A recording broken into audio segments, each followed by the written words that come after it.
وشستا دک شندریو زینو کې بیا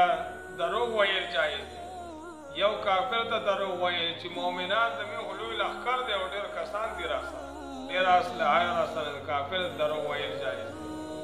دویم نمبر چې دی نو په جنگ کې هغه دروغ ویل جایز دی دویم نمبر چې دی هغه دروغ په صلح او دروغ د پاره هغې منځ مابین کې دروغه کې چاره نو د هغې دپاره چې دی دروغ ویل جایز چې ستا باره کې دومره ښې خبرې کوي او ته چې دی هغه د هغه سره روغه نه کړي نو لهذا چاله روغه کې د هغې په منځ کې دروغ ویل جایز دی شریعت اجازت ورکړی